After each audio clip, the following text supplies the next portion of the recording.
This is A View from the Bunker. Now, here's Derek Gilbert.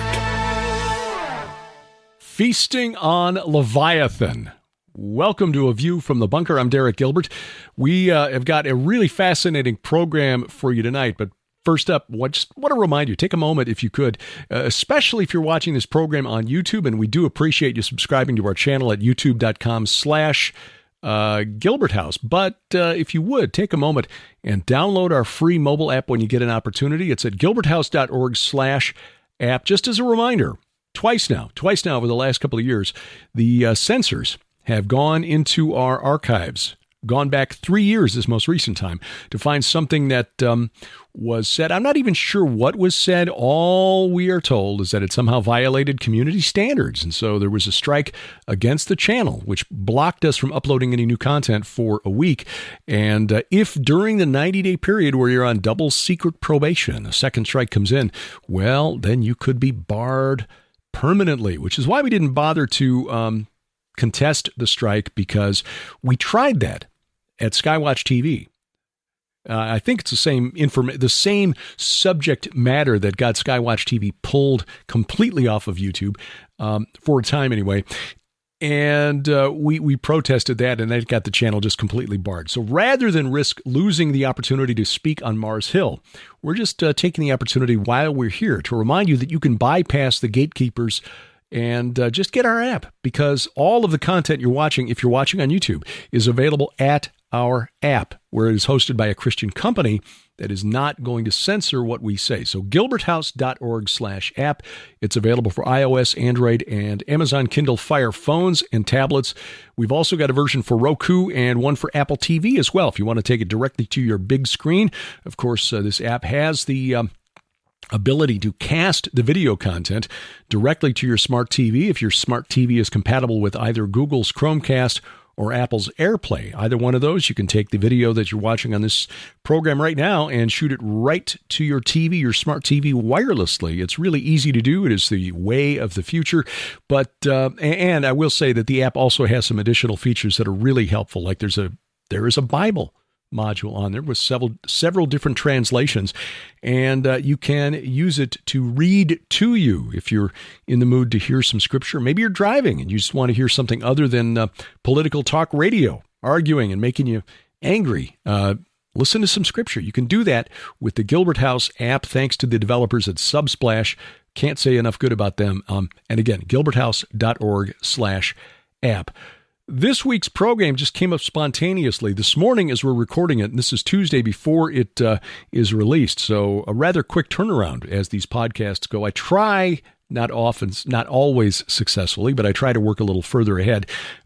When one of our guests reached out and said, we really need to dig a little deeper into this thing that we were emailing back and forth about this past week.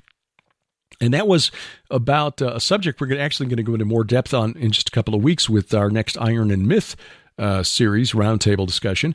But this is going to deal specifically with one particular location rather than the subject as a whole. And it actually grows out of our Israel tour, which we had back in March. We visited a couple of sites, especially a couple of really interesting sites prior to the tour's arrival. Our expedition, which will be part of a video that we're working on right now on the geography of Israel and how it was really important to note where Jesus did certain things. Because these places have spiritual connotations, religious connotations that were well known to the prophets and the apostles that we don't know quite as well today. And I'm specifically talking about some megalithic sites just north of the Sea of Galilee in the ancient region of Bashan. And interestingly, this is where Jesus based his ministry, where he declared war on the unseen realm and where he declared his divinity. And joining me to discuss all of this and how this relates to the opening line of this program, Feasting on Leviathan, the author of the book Giants, Sons of the Gods, now available in its 10th anniversary revised and expanded edition, but more importantly, the pastor of the Reformed Baptist Church of Northern Colorado in Boulder, and a man who's done his some of his archaeological work there in the region of ancient Bashan, right at the foot of Mount Hermon, the site today called Banyas, anciently called Paneas. You might know it as the Grotto of Pan. He is the director of the Institute of Biblical Anthropology. We welcome to the program Pastor Doug Van Dorn and Dr. Judd Burton. Well, we'll call this one sort of an Iron and Myth light, as our good friend Brian Godawa is not with us today, but this is sort of a spur-of-the-moment conversation based on a note that you sent out this morning, Doug, as we're recording this. And as we've been going through some of the stories related to the areas that we were privileged to walk during our tour back in March, tour of Israel, and some of these locations, including one that most people aren't even aware of. It was only because of the archaeologist we were blessed to spend the day with, Dr. Michael Freakman, that we knew about this site on the bank of the Jordan River, about 2 miles north of the Sea of Galilee, called Kerbet Beteha, which literally in Arabic means ruins of Bethsaida. And its possible relevance to some stories that are very, very well known in Scripture, including the only one that's mentioned other than the resurrection, the only miracle that's mentioned in all four Gospels, and that is the feeding of the 5,000. Doug, what was it that you found in your study that got you excited this morning? So, well, I'm preaching through Luke's Gospel, right? And, I've chapter 8 in Luke, he talks about the storm, calming the storm, and then the very next thing is that he casts legion out of the man, and they go into the pigs, and then they drown in the sea. So there's all kinds of weird stuff going on there that we've talked about before. We could bring that up, I suppose, a little today because it's background, I think. And then you get to chapter 9, and he sends out the 12, and then they go to the surrounding areas of Sea of Galilee, and then they are told to go and cast out demons, which is pretty interesting, and then do all these healings. And then you have this thing in the middle with Herod that kind of seems out of place. And then right after that, you have the feeding of the 5,000, which is connected to the sending, because Jesus does the same things that the 12 were doing. And so that was last week that I was looking at that. And so, Derek, you're kind of the master of all things on that area, the Betania, the baptism of Jesus, the wilderness, the valley of the shadow of death, all this kind of stuff. And it just hit me that Jesus goes up to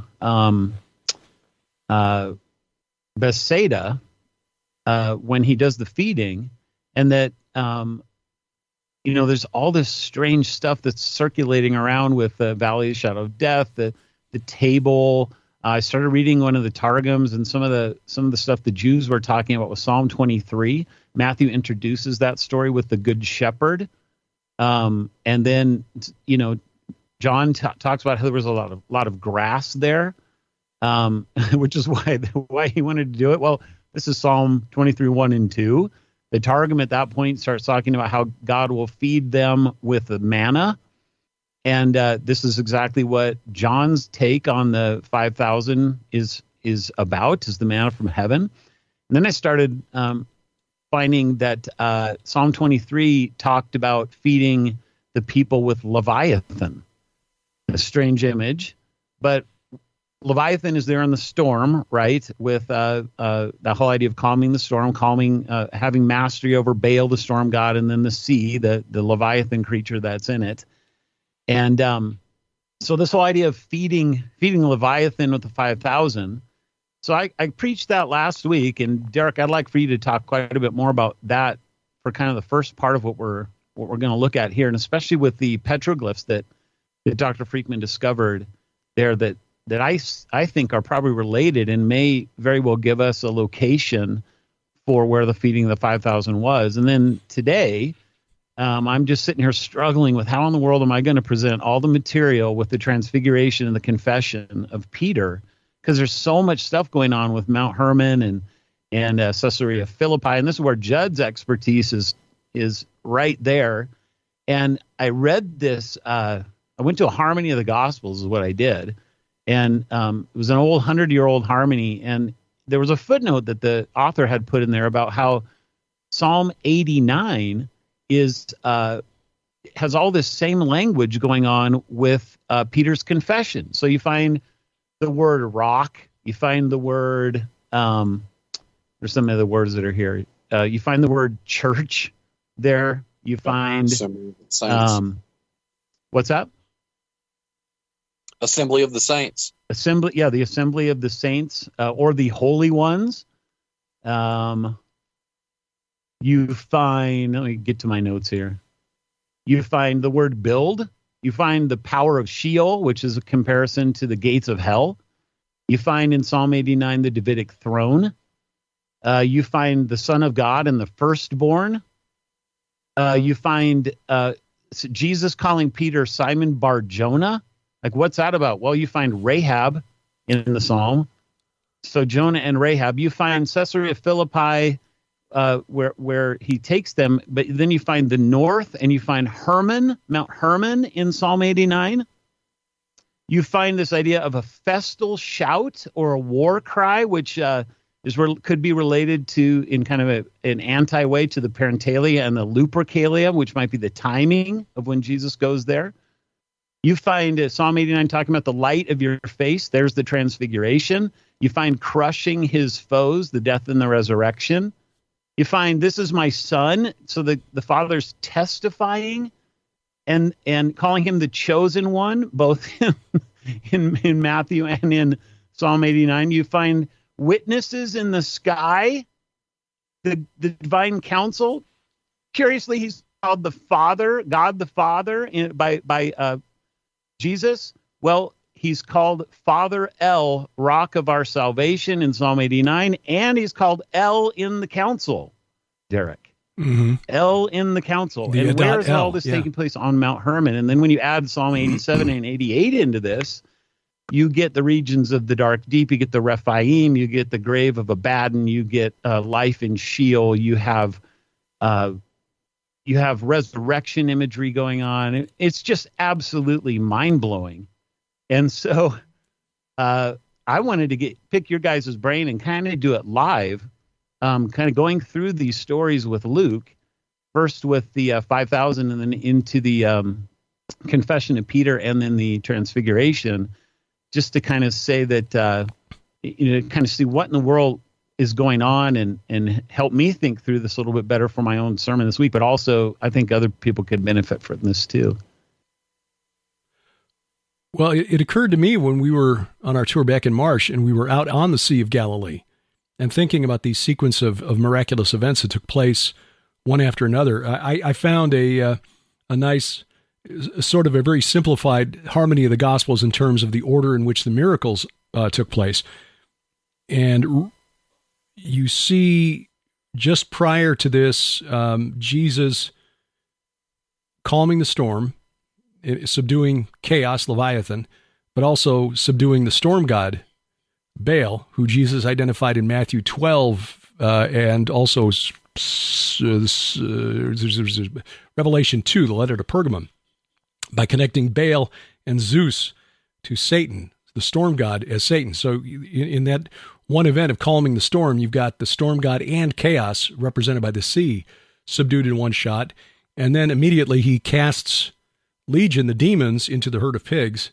So these rebellious spirits, the demonic spirits of the giants destroyed in the flood of Noah, subdued. So the Nephilim, the giants, the Rephaim, destroyed.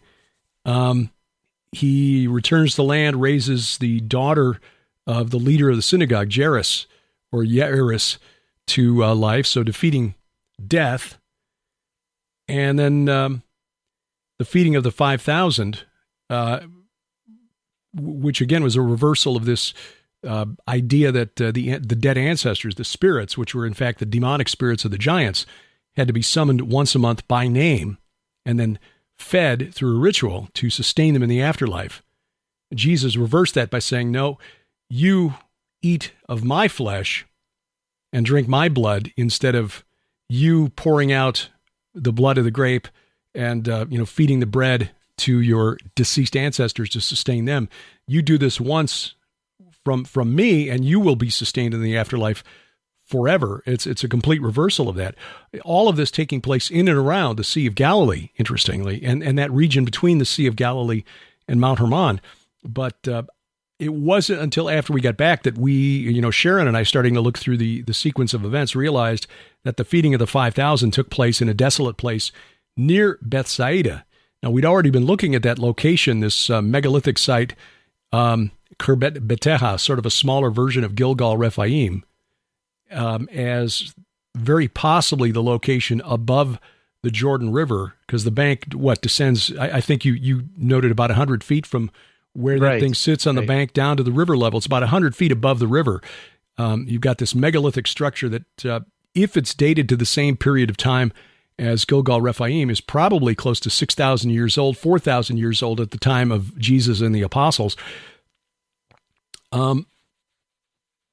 We figured that was probably a much closer, a much better candidate for the location of Jesus' baptism than the traditional site, which is down near Jericho. When you look at the geographic clues in John chapter 1, where everything is taking place north of the Sea of Galilee. I mean, John is very specific. John, the baptizer, sees Jesus, behold, the Lamb of God who takes away the sin of the world. And the next day, John says, he's being followed by some of his disciples who begin to follow Jesus, including Andrew, who's, got a fishing business with his brother Peter on the Sea of Galilee. So it's not likely he's following John in the wilderness near Jericho, 90 miles away. So all of that taking place in this region north of the Sea of Galilee. And then realizing, oh, wait a minute, the feeding of the 5,000 took place in this area on a hillside outside the town of Bethsaida, a couple miles north of the Sea of Galilee. That area there, when you look at it geographically, Doug, and you'll remember this, and even if people want to go to Google Earth or Google Maps and look at the terrain view, you can see that valley there is fairly wide with hills on both sides. A rather steep hill just below that megalithic monument, but on the other side, you've got a nice slope leading up to a mountain that a good 1,000 rises about 1,000 feet from the valley floor. Mm-hmm. So that they may have been on that side, because all of the Gospels say that after the feeding of the 5,000, Jesus sends the disciples ahead of him on a boat to cross over to Bethsaida. So it's possible that was the mountain that Jesus climbed to withdraw by himself, and then later finding the guys out, on the storm, and he walks across the water to them. But all of this activity concentrated in that area. And the fact that area, according to Israeli archaeologists who have only been able to study this area since 1967 when they took it away from Syria, covered with megalithic monuments to the cult of the dead. So what is going on there, and what is implied by this and the connections to Psalms like Psalm 22 and the reference to the bulls of Bashan, but Psalm 23 especially, and the reference to preparing a table before me in the presence of my enemies, table being the shape of the very basic form of the dolmen, the trilithon. Which are actually the old Brenton word for a dolmen actually means a stone table. Exactly right. So, there's more in this than we realize. We've sort of been putting the pieces together slowly. As I'll say again, Sharon did a presentation on the 23rd Psalm about 3 years ago in Murfreesboro, Tennessee, and made this connection to dolmens and the 23rd Psalm. Although we were looking further south at the time at near the Dead Sea, where the base of that archaeological site, Tal El Hammam, which is probably the site of ancient Sodom, has got like 1,500 dolmens at the base of the site. And that is an area that, according to Scripture, is also known for supernatural activity. Mount Nebo was referred to by God as this mountain of the Avarim, or mountain of the travelers, which was a term used by the Canaanites for the spirits of the Rephaim.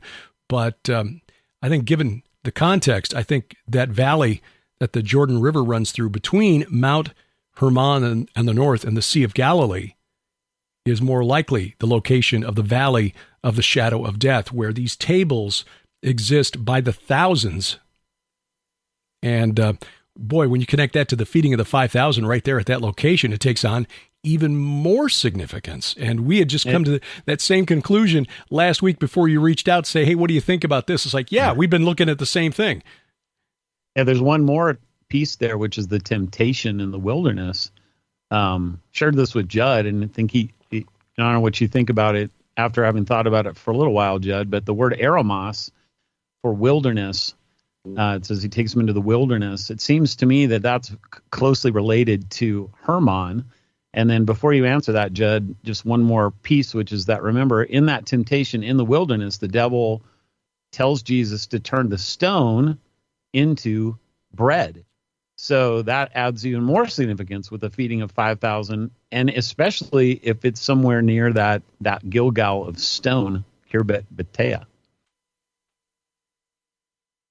Yeah, to me, this I mean, just looking at it linguistically, eremos, it looks like we're on to another example of Orientalizing. You know, that this was a concept embodied in this word that got passed along to the Greek world. And you know, if you could sort of break it down even more with if it may be that eremos could be further broken down into the har part, the air part, which means mountain, and rhema, which means, of course, spirit, amongst other things. This shouldn't be surprising, because one of the groups of people that the Israelites had to drive out back in the days of, they were in the land, at least in the time of Jacob, the Hivites, and Joshua had to drive them out. And it's known that the Hivites lived in the vicinity of Mount Hermon. The Hivites, according to a scholar who's a specialist in the Hittites, argued that name is a Hebrewized version of the Luvian name Ahiyawa, which refers to the Achaean Greeks, or the Mycenaean Greeks of Homer and Hesiod, Homer rather. So you've got this Greek presence in the vicinity of Mount Hermon going back to at least the time of Joshua, and perhaps even before that. So it shouldn't be a surprise that there'd be some connection between a Hebrew, or a Greek term, and perhaps a Semitic root.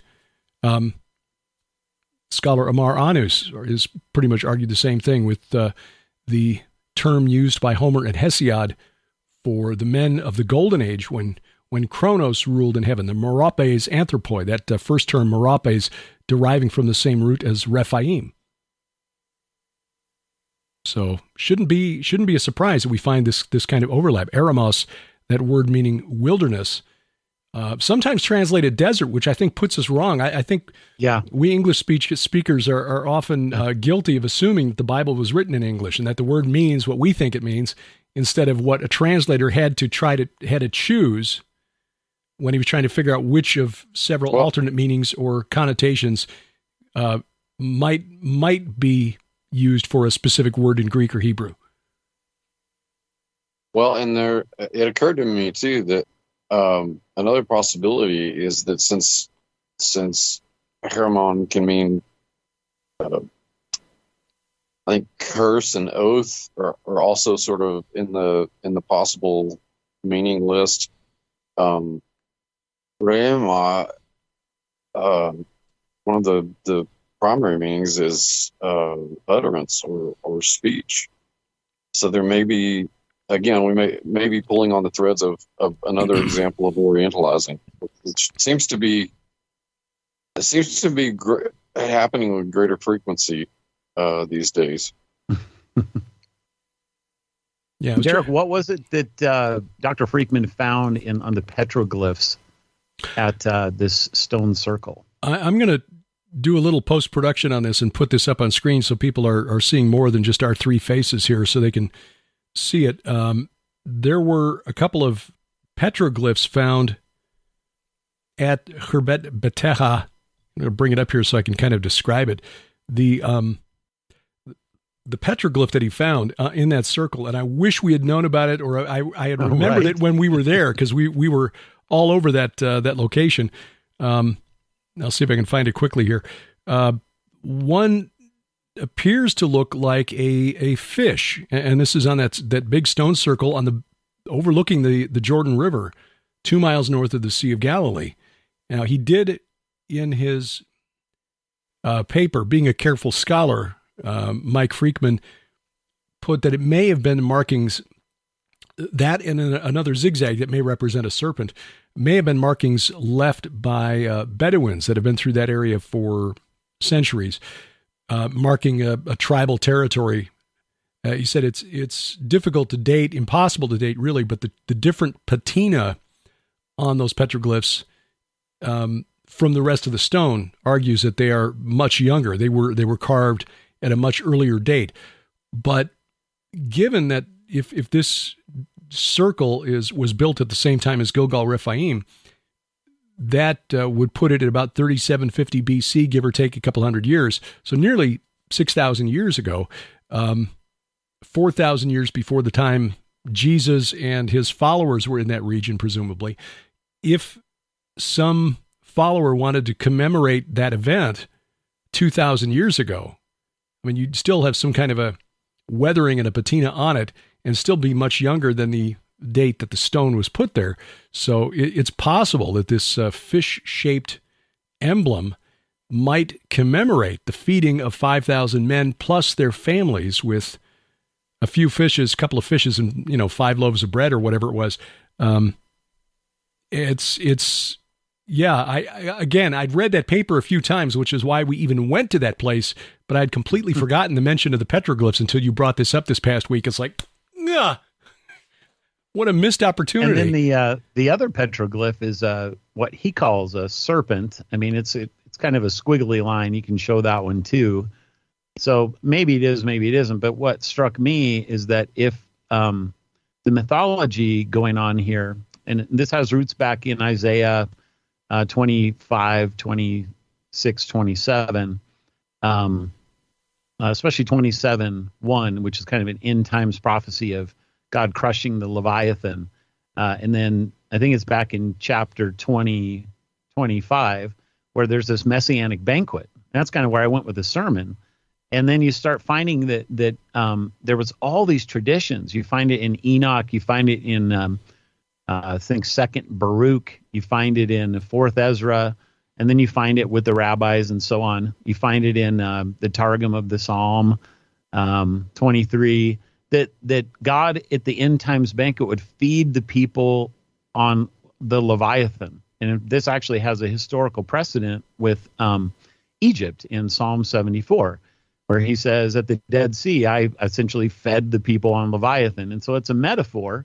And some people had some question in our church about, well, I don't understand what that means. That sounds horrible, feeding, because if Christ is feeding himself with the manna, why would he also feed him with the devil, And that's not the idea. The idea is that he has conquered the devil. And so all that's left is a carcass. So what are you going to do with the fish carcass? You're going to eat it for food. So it's kind of a victory meal in that case. But the whole idea of there being also not just a fish there, but a serpent, how can you not think about the devil, Satan, the dragon, Leviathan, and that whole idea that John talks about when he talks about Leviathan. So, I'm not saying that one or both or, either of them have to be this, but it certainly is interesting to me that you have both the serpent idea and the fish idea present at the feeding of the 5,000, and then that happens to be the only 2 petroglyphs that they have found on that site.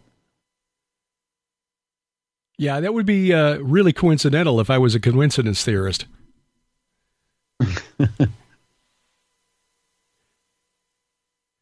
No, that whole region is so full of meaning beyond what we have ascribed to it in Scripture because of our naturalistic bias, which as Christians we should try to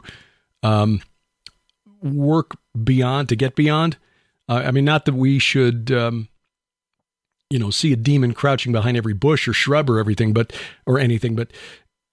we tend to just ignore the supernatural explanations for things, and so we miss the significance of certain events or verses in Scripture. I mean, we've seen with the discovery of Canaanite texts over the last century that region around the Sea of Galilee and that valley, the Hula Valley, that's the valley between Mount Hermon and the Sea of Galilee, the Jordan River runs right through it, was a big swamp back in the day, but about 70 years ago, the Israelis began draining it to get rid of the potential for malaria. Now it's a protected wetland where birds will, migrating birds will land and flock there. Very rich farmland right now, but it was known in the Canaanite texts for being the place where Baal had congress, shall we say, with a cow just before he met Mot, the death god, and was dragged off to the netherworld temporarily.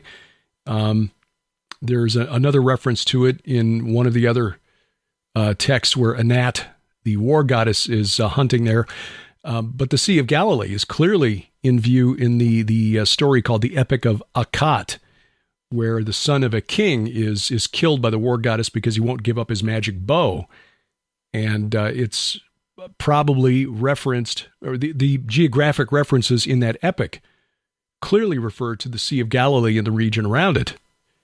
It was known to be there was something supernatural about that region, which we could just dismiss as, well, just myths and fairy tales, except that John was baptizing there and Jesus chose to get baptized there and performed a whole mess of miracles there, essentially declaring war on the cult of the dead outside Bethsaida and declaring his divinity at the base of Mount Hermon. Yeah, which takes us right into the next couple of stories, doesn't it? It's interesting to me when you read Luke that he skips about 2 chapters from Mark and Matthew at that point. After the 5,000, there's a whole bunch more that happens. And for whatever reason, Luke just skips it. And he goes right to the feeding of the 5,000, or to the confession and then to the transfiguration with a prediction of his death in the middle. And I think I might have, I saw something here as I was looking at this morning that I haven't heard anybody talk about when they're talking about Mount Hermon. So we know that from Mark and Matthew that Jesus goes to Caesarea Philippi at this point in time. And then, so the speculation has been that the transfiguration then takes place on the high mountain that they talk about, which is Mount Hermon, which is right there. But it's really interesting because the way Luke puts it is that he says that he doesn't even say they went to Caesarea Philippi. He just says, and Jesus was praying and he took his disciples and he asked them the question. And then the story unfolds the same way. So wherever he was praying has to be in Caesarea Philippi because it's the same story. Then Luke says, then he went to the mountain. He doesn't say he went to a high mountain. He doesn't say he went to a mountain. Says he went to the mountain. And if this is taking place right after where he was praying, then the mountain would have to be right where he was praying, which means that Mount Tabor would have to be out. And it seems to me to solidify the whole point that, yes, in fact, that the way that Luke puts it necessitates that he had to go onto Mount Hermon. I agree. And I think the timing is right there in the text. This would put it, from our research, this would put it, because Luke gives us a kind of 6-day window, this would put it like 6 days after the Lupercalia, which is the culmination of the Parentalia, this collection of homages to the dead that the Greco-Roman world, the Roman world first, and then the Greco-Roman world celebrated. And the last day of that is when people placated the most malevolent of the underworld spirits, which I think is set in stark contrast to the Transfiguration event on Mount Hermon. Judd, in your interview with the Giant Book, you make the point in that appendix on this that you said Jesus went in the closing months of the year AD 29 to Caesarea Philippi. Have you changed your mind on that based on your thoughts with the I have changed. Yes, Absolutely, I have changed. I still think at that time I was operating off of a general winter parameter, but I tend to think that it's late winter we're talking about rather than early winter. How about if you give us some of the explanation for why, first of all, what the Parentalia and Lupercalia are, and then why you suspect that that's when Jesus did this? Yeah, let's go with the Lupercalia first, because that's probably the point of contact that most people will be at least somewhat familiar with. The Lupercalia was a festival that was held on February the 15th, and it was a festival in homage to Pan, and it was a fertility, not unsurprisingly, it was a fertility festival that was meant to not only ensure the fertility of the flocks, but also the fertility of humans as well. And there were a number of bizarre rituals that were involved, not the least of which was the young women would line the thoroughfare of a given city that the Lupercalia was being practiced at, which at Paneas, at a place like Paneas, you expect to find something like that, and certainly we found evidences of it. But this ritual was very strange. You had a contingent of males known as the Luperci who would dress up in goat furs or goat skins and sheep skins and animal skins and take these leather tongs, and the aforementioned young women would line a thoroughfare of a city and expose their thigh, and the Luperci would march through the thoroughfare and smack the thighs of these women with these tongs in an effort. This was supposed to ensure fertility of the flocks and fertility of humans. And there were other sort of apotropaics that were practiced that were designed to not only protect flocks from predators, in especial wolves, but it gets even stranger. There were prescriptions against otherworldly predators. The Romans and the Greeks believed in these werewolf creatures that would prey on their flocks. And the rituals and ceremonies of the Lupercalia were designed also to keep these things at bay. Now, if we're talking about the festival of Pan, this would seem to add a more nuance to the arrival of Jesus at Caesarea Philippi, because you've got this sort of war of the shepherds taking place, the good shepherd versus the God of the shepherds. And so this is something I've spoken on before. I've spoken less so on the Parentalia issue. Parentalia was a festival that lasted during the middle of February, and it coincided. In fact, coincided with the Lupercalia. In fact, the Lupercalia is kind of the zenith during the Parentalia. But the last day of the Parentalia was, and before I say that though, we know that these communal meals that we've been talking about today, these festivals and meals in honor of the denizens of the underworld or particular gods, we know that these happened in mass at Paneas because even when I was working there were still a lot of debitage, just layers and layers and layers of broken earthen vessels that people had brought to, in this case, Pan, but ostensibly in other locations for other rites, which would have included the Parentalia. So we know that these kinds of festivals were taking place over a number of centuries, arguably millennia, but at least for the Greco-Roman phase, for centuries. But getting back to the Lupercalia and the Parentalia, the last day of the Parentalia was 6 days after the Lupercal.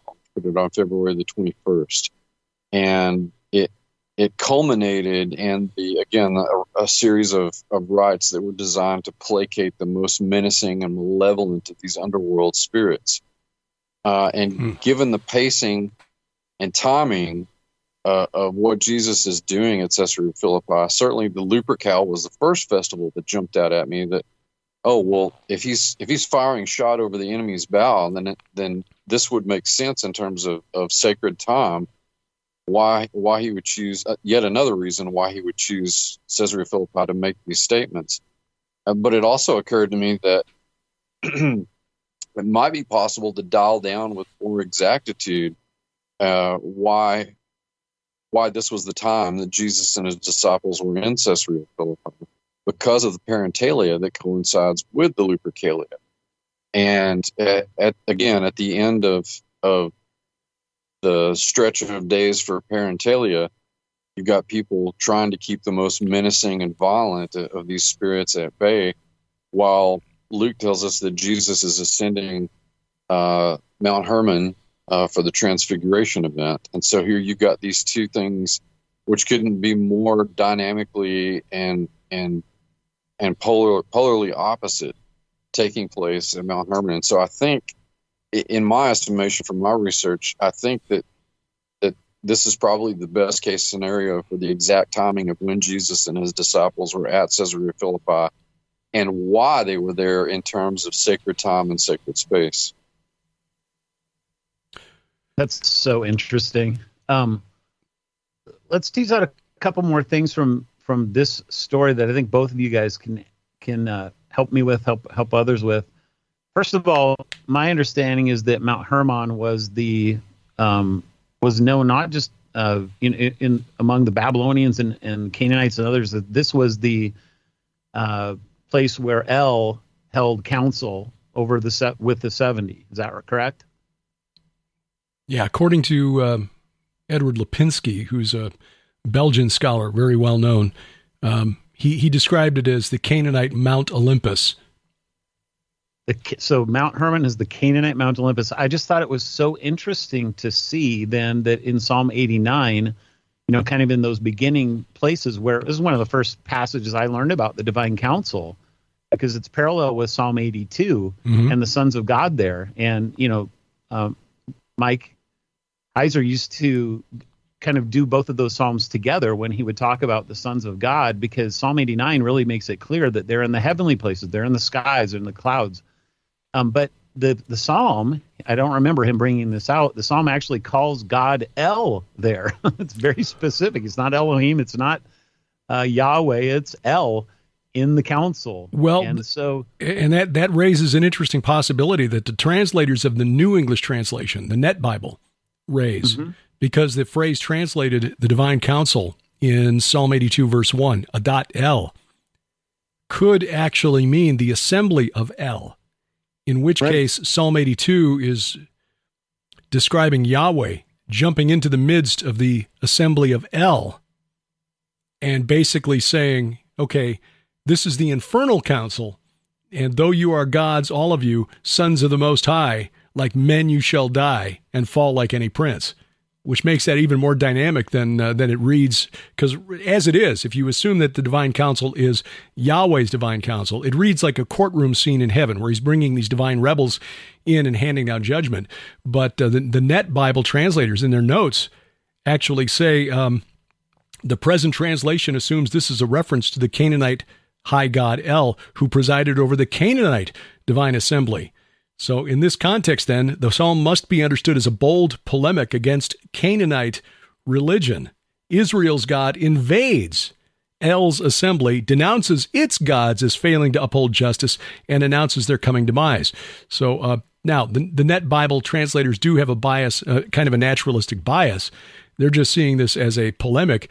I'm saying, okay, what if this actually describes a literal confrontation in the divine realm, the supernatural realm there on Mount Hermon, where God is saying, okay, I've already banished El, who I think is Shemiyaza, the leader of the rebellion from Genesis 6, to the netherworld. But his minions are still having a council meeting somehow, maybe demons acting as, intermediaries to pass messages back and forth. I don't know how this works in the spirit realm, but Yahweh stepping in and saying, no. This is not how this is going to go. You're all, or who knows? Maybe this is a pre-flood condemnation. Don't know. But I think it's more literal than what we've been taught. Certainly Mike thought so, but there may be a whole nother level to this. If you see Adat-El as not just the divine counsel of Israel's God, but Israel's God basically bursting into this infernal council of rebellious Elohim and pronouncing judgment.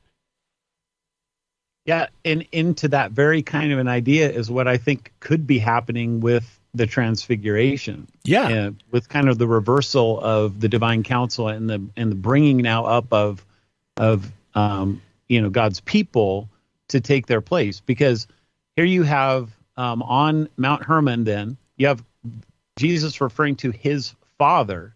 So that's the equivalent of El. Not that they're the same, but that this is a battle. This is a war that's being waged. And then the Father is then pronouncing or giving this testimony, this is my Son in whom I am well pleased. Listen to him.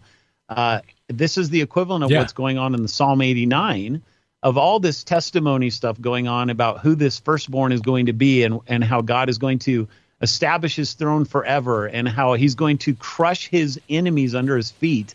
And then how there needs to be a faithful witness in the skies. And it says, like the moon, it shall be established forever. So you have the moon and you have the skies.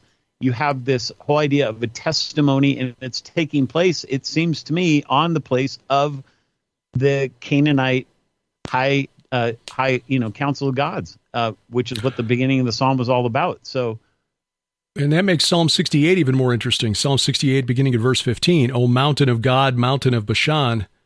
But as Mike pointed out, Mike Heiser, Har Elohim can mean mountain of the gods. And in this context, that's probably what it does mean.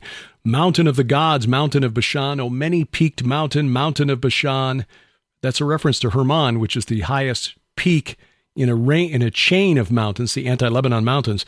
Why do you look with hatred, O many-peaked mountain, at the mount God desired for his abode, yea, where Yahweh will live forever? Why are you looking at Mount Zion and being jealous? The chariots of God are twice 10,000, thousands upon thousands. The Lord is among them. Sinai is now in the sanctuary, or perhaps the Lord comes from Sinai in holy splendor. You ascended on high, leading a host of captives in your train and receiving gifts among men, even among the rebellious, that Yahweh God may dwell there. Essentially describing a confrontation there at Mount Hermon. The chariots of God invading Mount Hermon, it seems, and leading a host of captives away in his train. If I'm reading it and understanding that correctly. Here we have, so Derek, in your view, El is Shemiyaza, and then I read, Judd, you were talking about how sometimes Pan is conflated with Azazel. And these are the two guys that are the instigators of the rebellion in Enoch. Yes. So and one is at the bottom, one is in the cave of Pan, and one is at the top, ruling from the top. What do you guys think is the significance of having both of those entities in Enoch and then have them right here at play at Mount Hermon? Well, to me, I mean, you have the general of the operation, Shemiyaza, but you also have another war master who's peculiar insofar as that not just because he's instrumental in introducing a warcraft to humanity, but he's also a master of witchcraft, because he's more culpable, although we don't have all the details of that. He's more culpable than the other fallen watchers for the entire Genesis 6 episode. Are you talking about Shemiyaza or Azazel there? Well, Shemiyaza being the general, and then Azazel being unique insofar as that he's not only a military master, but he's also a practitioner and master of witchcraft. Is he like a, would you say he's kind of like a high priest? Yeah, I absolutely. You could describe him as the priest zero in this case for the cults that exist in the region. I've speculated that perhaps Shemiyaza fulfilled that role and that he is the one in view in Ezekiel chapter 28. Every precious stone is your... I don't think the two have to be mutually exclusive. That's not to say that I agree with you, Derek. I think that Shemiyaza is the high priest here, but certainly that doesn't exclude that role or a role as a priest for Azazel. And certainly, if they thought they had that kind of authority and respect in Eden, there may have been some discontent with God creating this new jewel of a planet and then giving dominion to the human children of Adam and Eve. Balls of mud. Yeah. Well, very interesting, and I think that there is a case to be made. There's a really good analysis of the Epic of Akkad, which I mentioned earlier, by an Israeli scholar, Baruch Margalit, who argues that the geographic clues contained in this Canaanite myth, which was found in what is now Syria, near the border of Turkey on the Mediterranean coast. So a long way and a couple of mountain ranges away from the Sea of Galilee and the Hula Valley, that valley connecting the Sea of Galilee to Mount Hermon, and putting this epic of this story in that region, connecting it to Bashan and the Sea of Galilee, and arguing that the two deeps of El's abode, which he identifies as the heavenly waters, the clouds and the waters above, and the subterranean waters, the watery abyss below, said those two deeps of El's abode could be in the vicinity of, if not underneath, the Sea of Galilee. But certainly Mount Hermon would be a really good location for that as well, because you've got the cloud layer above, often connecting to the mountaintop, and then the Grotto of Pan at Caesarea Philippi, where the Jordan River used to emerge. So you got the waters below and the waters above also connecting there at Mount Hermon. Here's another interesting one I came across with the intros to Psalm 88 and Psalm 89. So one of them is written by Heman, one of the great names of the Old Testament. But Heman the Ezrahite is what he's called. And then the next one is written by Ethan the Ezrahite. So these are the only two times that Ezrahites appear in all the Psalter. And so the question is, what's an Ezrahite? And I went and looked up a few dictionaries, and one of the suggestions is that they're pre-Israelite figures known for great wisdom, that the word actually means a native. And so the suggestion was that they were Canaanites who had come into, I guess, basically become Jews, converted. And these are the two that are responsible for writing Psalm 88 and Psalm 89. That puts a totally different spin on it. Wow. No doubt. So here you would have, we've got all this Canaanite imagery being used in these Psalms, and then the Gospels showing that there's a subversion of it all going on, and that the Psalm 89 is really now being fulfilled in Christ, the Messiah, all the things it promised with the covenant and the Son of Man coming and all this stuff being first prophesied by guys who were Canaanites. Huh. Well, there's more hinted at in Scripture than we understand, because we've lost that worldview. I mean, Psalm 42, with the very famous Psalm 42, verse 7, deep calls to deep, which, I've heard songs written with that verse in it, but I don't think the composers actually had the connotation there, because I think what they're dealing with, when you go back to verse 5, my soul is cast down within me, therefore I remember you from the land of Jordan and of Hermon, from Mount Mizar, which may be another peak in that range of mountains. Deep calls to deep at the roar of your waterfalls. And that sort of calls to mind that waterfall that we visited, Doug, when we were there very near the site of ancient Avel Beth Ma'akah, which the waters of Dan kind of overflowed to go down into that valley, the Hula Valley, which was very near, according to the book of First Enoch, where Enoch delivered the judgment of God to the weeping angels, the weeping watchers, the waters of weeping, Avel Ma'im, in the book of First Enoch. But again, the translators of the New English translation, I like reading the Net Bible for the translator's notes, because they actually explain, here's why we chose this meaning, although it could mean this, and we're not really sure. Psalm 42, verse 6, they translate this way: I am depressed, so I will pray to you while I am trapped here in the region of the upper Jordan, meaning the Jordan River in the region of the Hula Valley, between the Sea of Galilee and Mount Hermon. From Hermon, from Mount Mizar. And they note that the next line indicates the region of the upper Jordan where the river originates is in view. This is essentially enemy territory.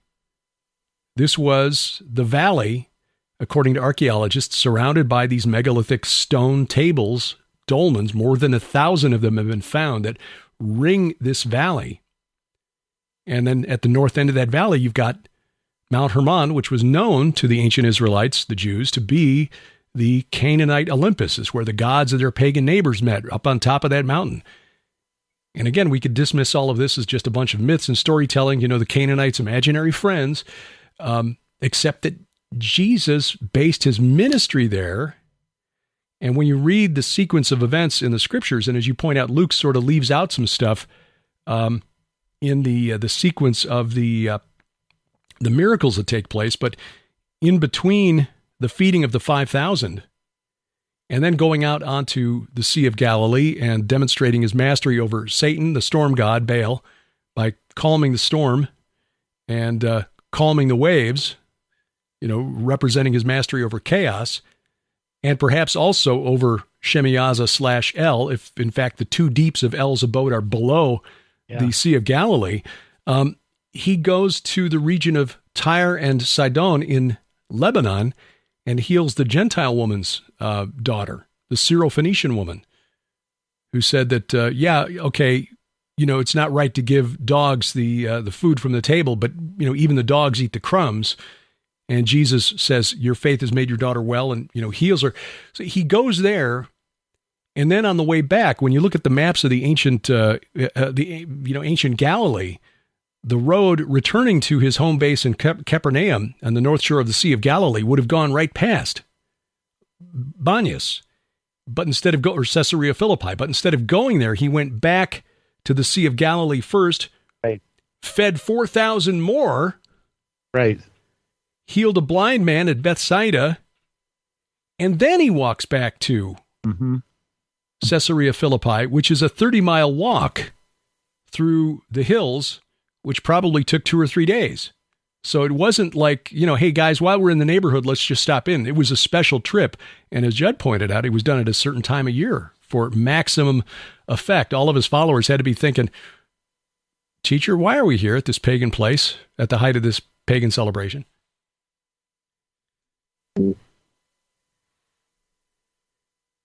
One more that came up with someone in the church brought this up to my attention. I had completely forgotten that Peter does this, but in 2 Peter, he starts talking about the transfiguration.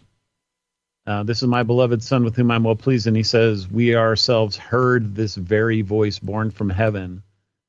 And then just, 7 verses later, he goes into God didn't spare the angels when they sinned, but cast them into Tartarus. Mm-hmm. In other words, he's linking, that's very close proximity. That's not, you're not traveling around, multiple chapters or something to get there. This is on his mind, which to me makes the whole 2 Peter 2:4 and Jude 6 thing even more confirmatory that, yes, that's in fact talking about the Genesis 6 thing. But it's interesting because he says that we were with him on the holy mountain. Oh. And I'm curious what you guys would both think of that word holy mountain. I've read that, Hermon was viewed as obviously the holy mountain by the pagans, and that it can mean holy or sacred, but it also can refer to the whole idea of destruction, devoted to destruction, stuff like that. So what are your thoughts about it being the holy mountain? I've even got that highlighted in my Logos Bible software, but I didn't remember it. We were with him on the holy mountain. 2 Peter 1, verse 18. Right. Wow.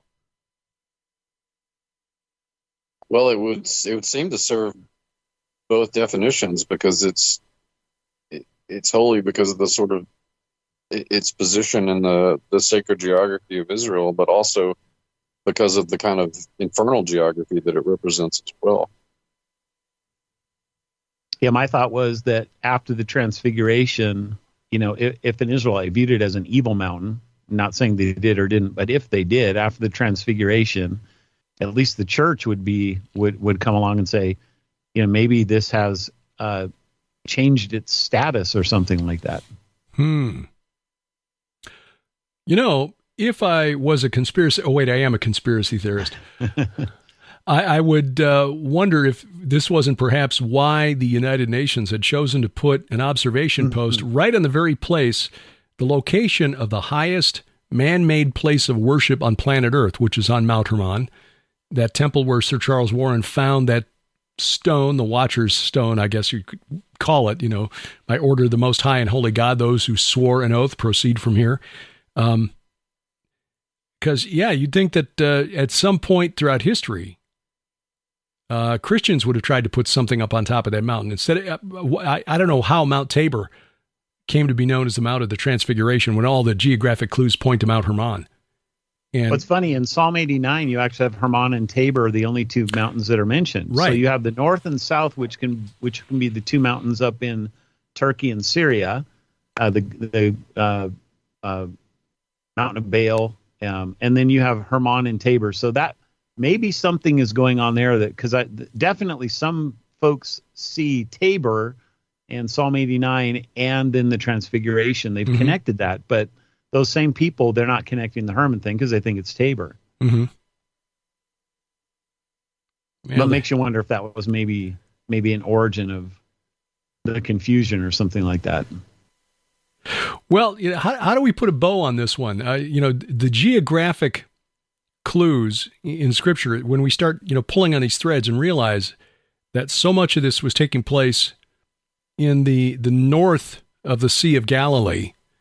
And I think part of it is we've sort of been misled by this assumption in the Synoptic Gospels that John was baptizing in the Judean wilderness, which must, of course, be a reference to the region around Qumran, because he was an ascetic, so he must be one of the Essenes from the south. But more modern scholarship has shown that there was a group of Essenes living in the caves at Mount Arbel in the north, near the city of Magdala, the northwest corner of the Sea of Galilee. And from the summit of Mount Arbel, you can see Capernaum, you can see Bethsaida, you can see Mount Hermon off in the distance. And modern scholarship is putting not only an Essene community there, but there seems to be a growing belief amongst scholars that it was that group of Essenes that wrote the second chunk of the book of First Enoch, beginning at chapter 37, the book of parables, that includes all of the prophetic writings about the coming of a Messiah, a chosen one, an anointed one called the Son of Man, which is a term only mentioned sort of in Daniel chapter 7, where one like a Son of Man is mentioned next to the Ancient of Days. But there are things mentioned in that section of First Enoch that appear in the ministry of John the Baptist, who is preaching a baptism of forgiveness for the baptism of repentance for the forgiveness of sins, which is not something the Essenes at Qumran would have been comfortable with.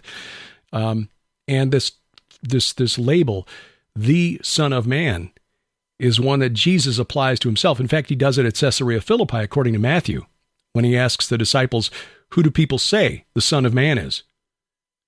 Which And their converted descendants would seem to support that notion too, and in addition to the recent scholarship, because there were Elkosites and Ebionites that lived in the Golan and Upper Galilee as well. Okay. In later centuries. So interesting that geographically speaking, there were Essenes there who were looking for a Messiah in that part coming from the north. And I don't have the papers in front of me that there's a scholar by the name of John Ben Daniel who's in Jerusalem, a physician by training, but he's writing some really good academic papers on the connection between the book of First Enoch and the emergence of this John the Baptizer and his followers, especially in the north. But the reason for Jesus placing his ministry there, it almost strikes me, and I should point out that according to scholars who've been looking at this second part of the book of First Enoch, the book of parables, chapters 37 through 71, especially 72, probably completed just about the time of the death of Herod the Great. So just as Jesus and John the Baptist are born, this writing is completed in the region of the Sea of Galilee. Now, Nazareth is up in that region in the Galilee. It's almost like God revealed this to this group of ascetics living in the north to prepare the ground for John, who then prepared the ground for Jesus. But again, unless you're a coincidence theorist, none of this happened by accident. Yeah. And then why there, if you look at this as just happening to be in the same region that was the center of this cult of the dead, documented in Canaanite texts going back 1,200 years at least before the birth of John and Jesus, as coincidental. Again, you're a coincidence theorist. Here's another coincidence along those lines. I just reading Second Peter, the kind of the beginning of this. How does he start it off? My goodness, he goes, "For we did not follow cleverly devised myths when we made known to you the power and coming of the Lord Jesus, but we were eyewitnesses of his majesty." And then he goes on and talks about how we have the prophetic word made more fully confirmed, to which you will do well to pay attention as a lamp shining in a dark place until the day dawns and the morning star rises in your hearts.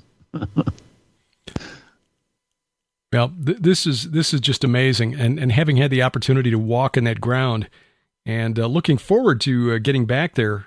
Well, we'll keep doing this as often as we're physically capable of doing it, and I suppose this is as good a time as any to just encourage people to look at their calendars for the year 2025, because you are looking at the 3, and then Sharon sitting in the other room would be 4 folks who will be taking you to Israel in March and April of 2025, and what we're calling the Iron and Myth Tour of Israel, to show you these locations, because it's just amazing as we walked around that location, Doug, at Khirbet Beteha, and thinking, okay, this is really fascinating from a megalithic historical perspective, but thinking that maybe there was something really, really significant that happened down there in that valley down there where the Jordan River is flowing was amazing. I mean, from that site, you can see the Sea of Galilee 2 miles to the south, and you can see the mountain off on the western side of the valley, which might be the mountain where Jesus retired after feeding the 5,000, and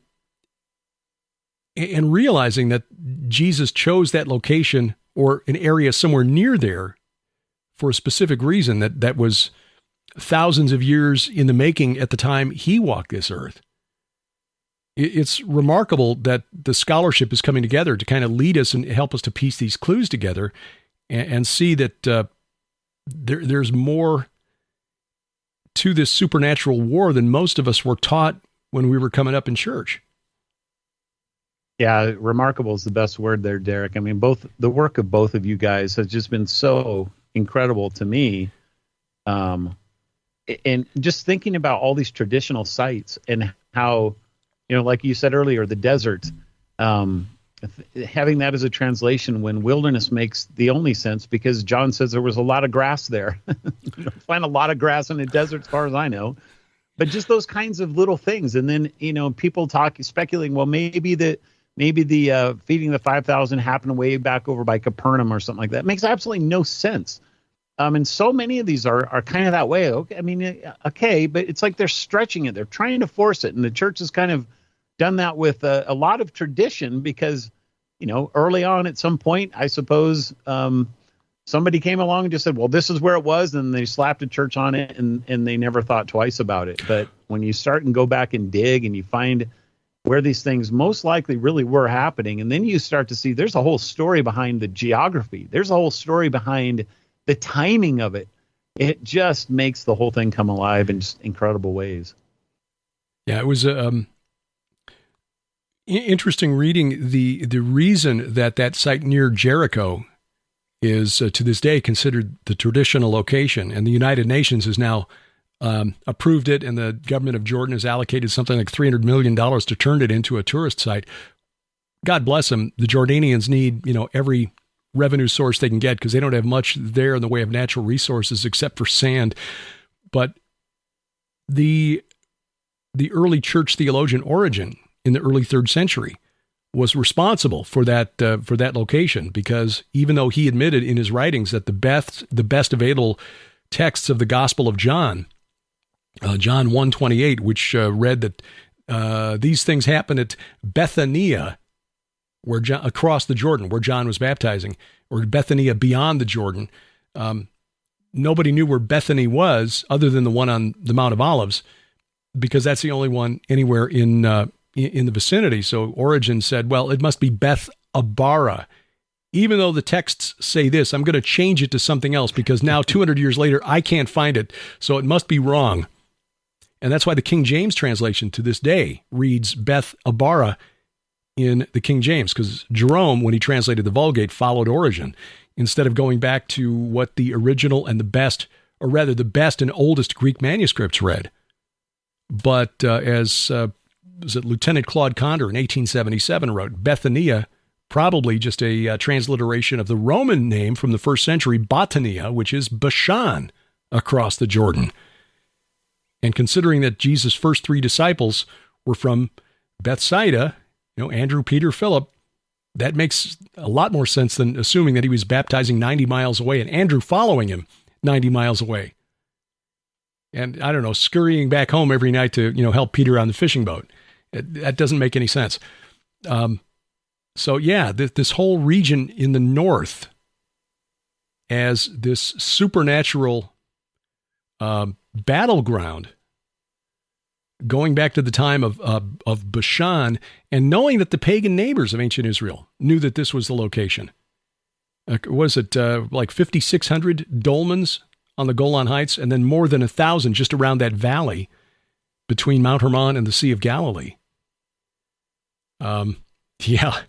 Valley of the shadow of death, especially when you look at Matthew chapter 4 and his note that Jesus moving to Capernaum from Nazareth fulfilled the prophecy in Isaiah 9.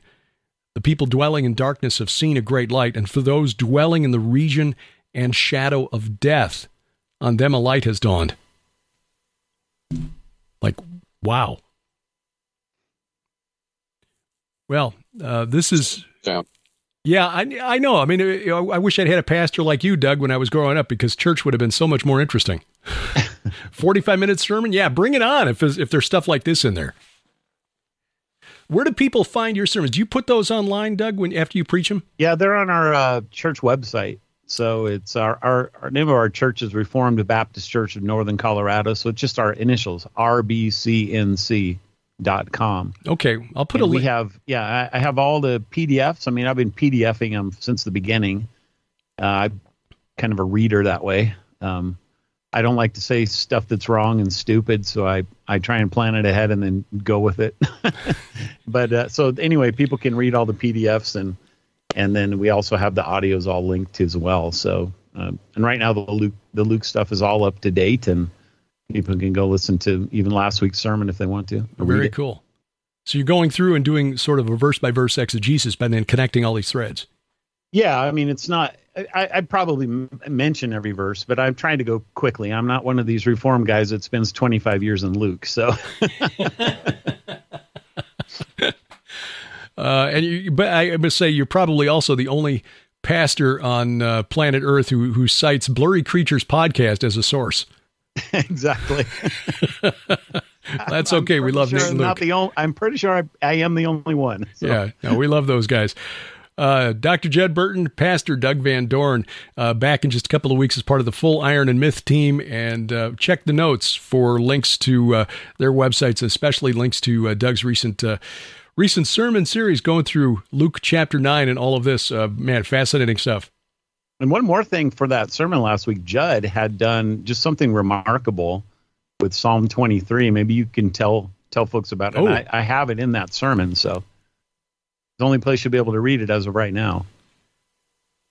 Sure. Just real quickly, I thought it would be interesting to use a kind of structural mythological analysis on Psalm 23. So I took what I'd learned from an anthropologist named Claude Levi-Strauss, who was famous for doing the same thing, making all these inversions in mythic narratives to kind of make the stuff pop out to it. And I just applied the same theoretical model to Psalm 23 and wrote it out with the kinds of inversions that Levi-Strauss used. And it was quite shocking and eye-opening. Beginning with rather than the Lord is my shepherd, the shepherd is my Lord, just to give readers and listeners a kind of clue as to where that goes. Well, and for those who don't know, or maybe forgot or aren't familiar, whatever, the Watchers, sons of God in Enoch, are called shepherds. In fact, we brought that up earlier. Somebody was talking about the shepherd. I think it was you, Judd, talking about the shepherd versus the shepherd. Right. Yeah. So to say that the shepherd is my Lord as an inversion, and all of a sudden you're starting to tell the Psalm 23. Kind of I called it the bizarro Superman translation of Psalm 23. Sharon, it's exact opposite, right? You know, Sharon is actually she's actually done that. She's given presentations on if the Lord is our shepherd, the good shepherd, who's the bad shepherd, and did that as a way to introduce the ancient world's veneration of Dumuzi, who is or Tammuz in the Bible, who was the consort of Inanna, Ishtar, and interestingly enough, there's a group of dolmens that have been found along the Zarqa, which is the river that runs through Amman, Jordan, and connects up to flows into the Jordan River south of the Sea of Galilee. It was called the Jabbok or Yabok back in biblical times. Anyway, there's a group of dolmens there at a location where they applied the study of archaeoastronomy to these dolmens to find out if they were aligned with the stars or aligned with the solar, like the solstice or equinox, and found they were all oriented for the most part to like 152 degrees on the compass, so like southeast, and he couldn't figure out what it was until he realized that on the winter solstice was the first day when the constellation Orion, which was Dumuzi in the ancient world, appears to be standing up in the night sky. So all of these dolmens, these monuments to the dead, appeared to be in veneration of the shepherd deity Dumuzi. So the bad shepherd, connected to the cult of the dead, apparently, because he was sort of a dying and rising entity in the story, like Adonis, like Persephone, where because he had made Inanna, Ishtar, angry at him, he was dragged off to the netherworld for 6 months out of the year. So anyway, and that the Semitic root for goat is even preserved in that iteration of his name. Oh, Uz. And yeah, Job, the land of Uz, and Azazel. Mm-hmm. Yeah. Okay, more threads. We could spend the rest of the afternoon unpacking. Fascinating as always. And guys, we'll talk to you again real soon. Just a couple of weeks for the full gathering as we talk more sacred geography with Brian Godawa joining us. That'll be fascinating. Look to the show notes for the links to Doug's and Judd's website. Judd's website, by the way, is new and updated, burtonbeyond.net. But Doug's website for his church, Reformed Baptist Church in Northern Colorado, where you can find his sermons based on the material we just discussed. And his sermons, as he writes them out, read like academic papers, somewhat. Academic papers, but written in a conversational tone. So easy to absorb the information. And wouldn't church have been a lot more interesting if your pastor had been teaching on this when you were a kid? Yes, I can say it would have been true for me. Well, when is terrorism not terrorism? Apparently, it's when you agree with the politics and especially the gender ideology of the people making the threats. Yes, bless their pointy little heads. Straight ahead as A View from the Bunker continues.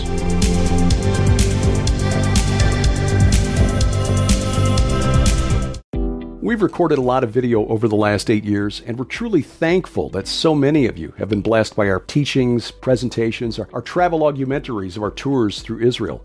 But sending videos to other parts of the world can get expensive. So we've now made all of our video content available on demand. Stream our video in full HD with instant access at gilberthouse.org/video.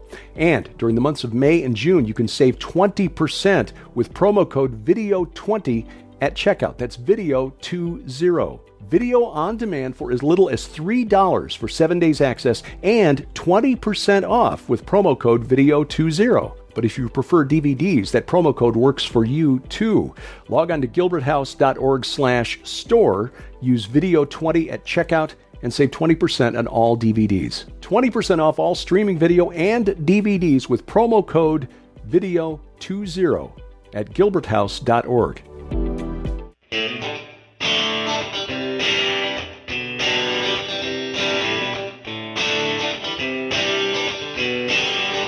Walking the walk every Sunday night from the beautiful Missouri Ozarks. This is A View from the Bunker. I'm Derek Gilbert. You'll find us online at vftb.net. That is our global hub for the podcast. The global hub for all of the stuff that Sharon and I do. That's gilberthouse.org. Gilberthouse.org.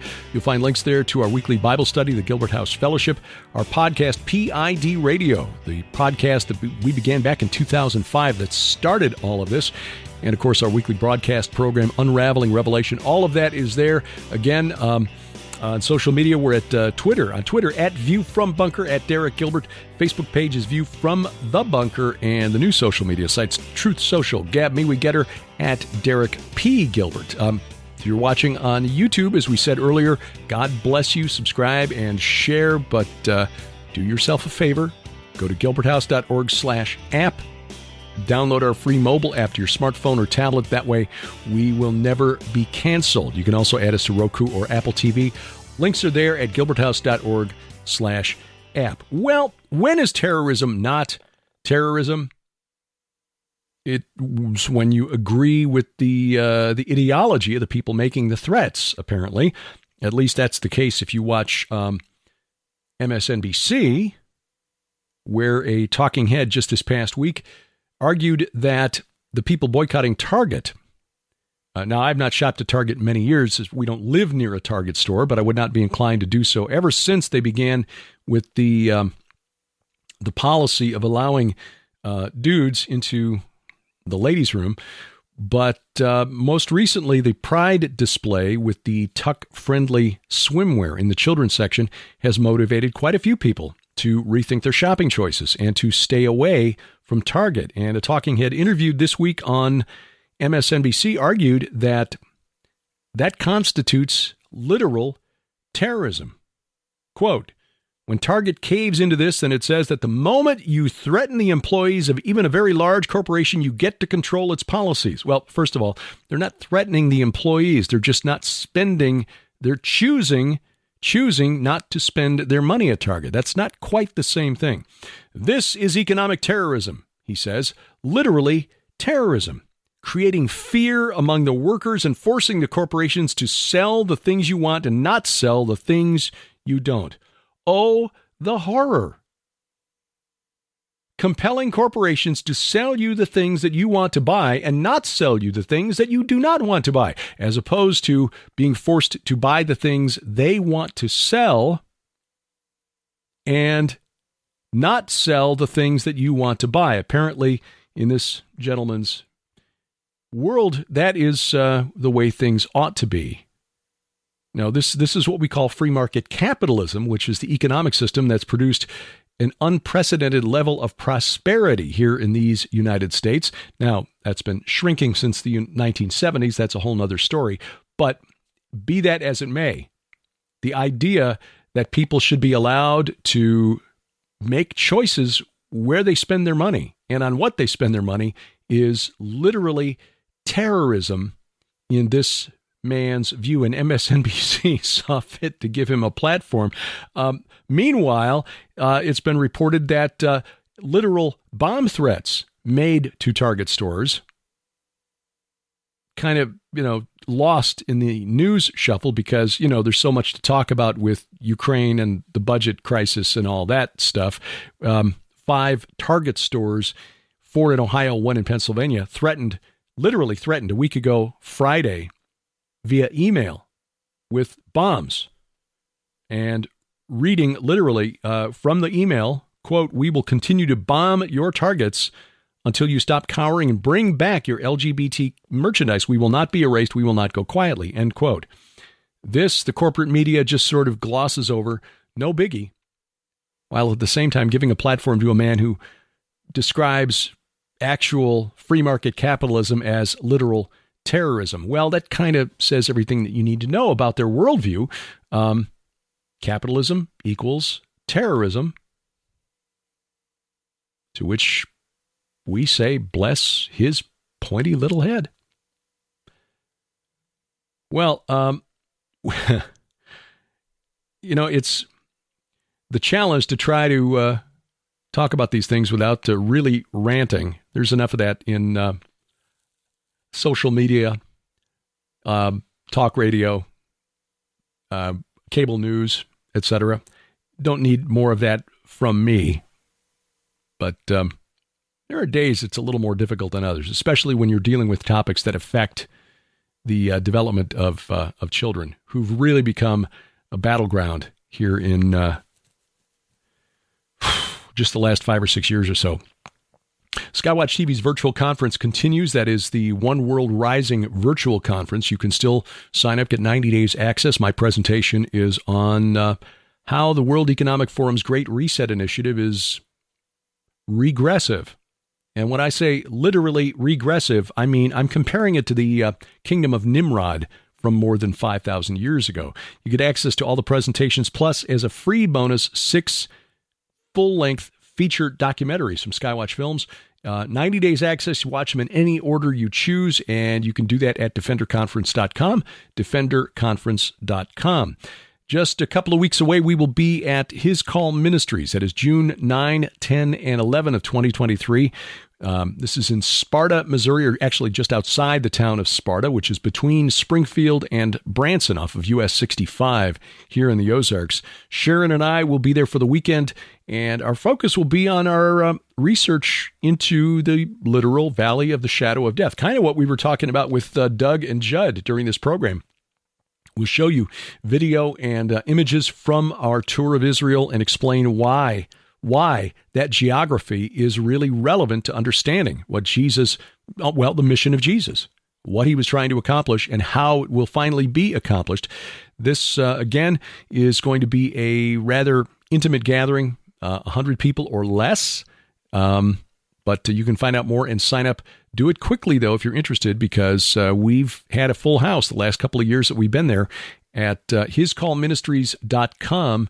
Again, June 9, 10, and 11, Friday night, Saturday, and Sunday morning at the Finley River Ranch outside Sparta, hiscallministries.com.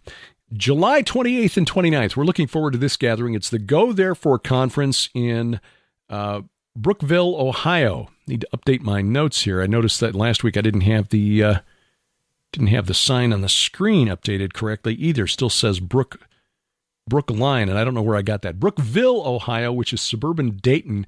This is the conference put together by Dr. Mike Spalding every year. L.A. Marzulli, Dr. Michael Lake, Pastor Casper McLeod, Dr. Sherry Tenpenny will be there. Definitely want to get there to hear her speak. David Heavener, Dr. Greg Reed, Vicki Joy Anderson, Kenny C., David Paxton, Randy Conway, Nathan Branham, Tom Dunn. So a real interesting mix. We'll be talking the coming end game of history. Sharon and I will be talking more about what we just learned in Israel and how that archaeology helps us to understand the mission of Jesus even better, but spiritual warfare as well. Dr. Greg Reed, Vicki Joy Anderson, Tom Dunn. Boy, that's some powerful stuff that weekend. L.A. Marzulli and Dr. Michael Lake for that reason, or for that matter as well. Find out more and sign up online at GoThereforeConference.com. GoThereforeConference.com. Now, our Tour of Israel 2024, March 31st through April 9th, with special guest Timothy Alberino. Take advantage of this opportunity to see the Holy Land in a very unique way. The optional 3-day extension over to Jordan, you want to go with us there as well to get the look that Moses saw, his only look of the Holy Land from Mount Nebo, and find out why it was called the Mountain of the Travelers. As we mentioned during the program, travelers being a term used by the Canaanites for the spirits of the Nephilim, the Rephaim. This will be March 31st through April 9th, 2024. Lipkin Tours putting this together. Best tour guides in Israel. And again, they're willing to take us places that no other tour will go. So do join us next year. You find out more online, gilbertsinisrael.com, gilbertsinisrael.com, or gilberthouse.org/travel. And as we teased during this program, we're already setting up a 2025 tour, the Iron and Myth Tour of Israel in 2025. That'll be late March in 2025, and we hope we see you in the Holy Land. Thank you for taking time out of your schedule to watch or listen wherever you are consuming this podcast, whether it's YouTube, Apple Podcasts, Google Podcasts, Amazon Music, iHeartRadio, Spotify, Spreaker, Stitcher, wherever fine podcasts are sold. We appreciate a review, a like, a thumbs up, and especially your prayers. Our announcer, the inimitable DC Good, and A View from the Bunker is a production of Gilbert House Ministries and released under Creative Commons Attribution, Non-Commercial, No Derivatives 4.0 International License. Why? Because we wrestle not against flesh and blood. I'm Derek Gilbert, and this is A View from the Bunker.